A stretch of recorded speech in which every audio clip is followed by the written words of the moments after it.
Assalamualaikum warahmatullahi wabarakatuh. Saya Raka Putra. Di sini saya akan menceritakan salah satu studi kasus tentang pelanggaran kode etik pariwisata, tentunya pada kasus First Travel. Jadi, teman-teman, kasus First Travel ini itu tentang penipuan yang terjadi pada kasus travel untuk umroh. Salah satu travel umroh yang ada di Indonesia yang terletak di Depok. Eh, Jadi kasus ini tuh salah satu kasus pelanggaran kode etik pariwisata terbesar di Indonesia. Kasus ini bukan hanya tentang penipuan biasa, tetapi mencerminkan krisis etika dalam industri pariwisata, khususnya pada jasa perjalanan religi. Peristiwa ini melibatkan ribuan korban dan terjadi di berbagai lokasi, mulai dari kantor travel di Depok dan Jakarta hingga bandara seperti Bandar Udara Internasional Soekarno-Hatta, bahkan sampai ke Mekah dan Madinah. Jadi kronologi kejadiannya itu, kasus ini bermula ketika First Travel menawarkan paket umroh dengan harga sangat murah, jauh di bawah standar. Banyak masyarakat tertarik karena iming-iming fasilitas yang mewah dengan biaya terjangkau.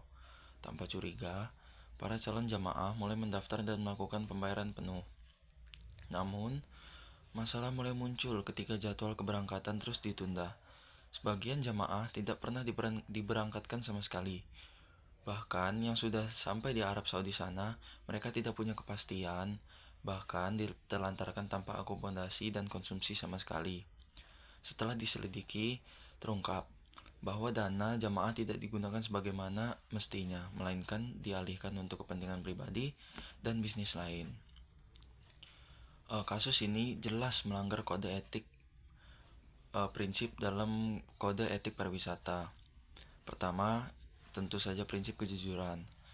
Informasi yang diberikan kepada konsumen tidak sesuai dengan kenyataan sehingga menyesatkan. Lalu yang kedua itu prinsip tanggung jawab.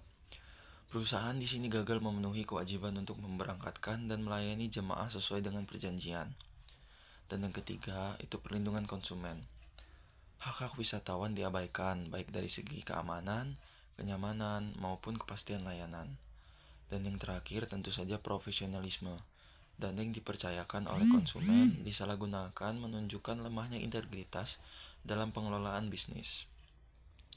Tentu saja dari kasus ini terjadi dampak yang sangat luas bagi korban. Kerugian tidak hanya bersifat finansial tetapi juga emosional dan spiritual.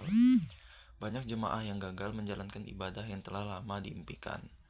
Bagi industri pariwisata, kasus ini menurunkan tingkat kepercayaan masyarakat terhadap biro perjalanan, khususnya pada travel umroh. Dan secara lebih luas, citra pariwisata Indonesia ikut tercoreng di mata dunia. Tanggapannya dari kasus ini, secara akademis, kasus First Travel ini menunjukkan bahwa permasalahan utama dalam industri pariwisata bukan hanya pada aspek regulasi, tetapi juga pada implementasi etika bisnis.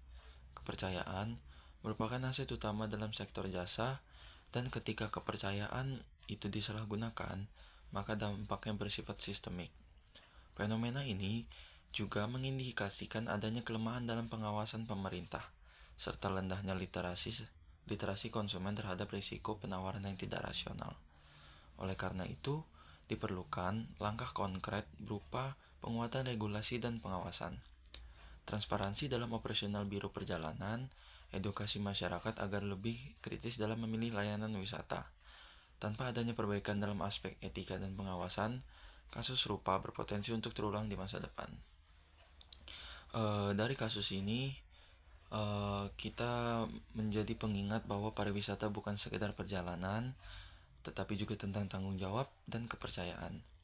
Ketika etika diabaikan, maka bukan hanya bisnis yang hancur, tetapi juga harapan kepercayaan banyak orang.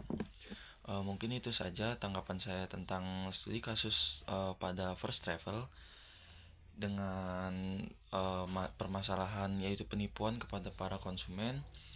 Mungkin itu saja yang dapat saya sampaikan. Wassalamualaikum warahmatullahi wabarakatuh.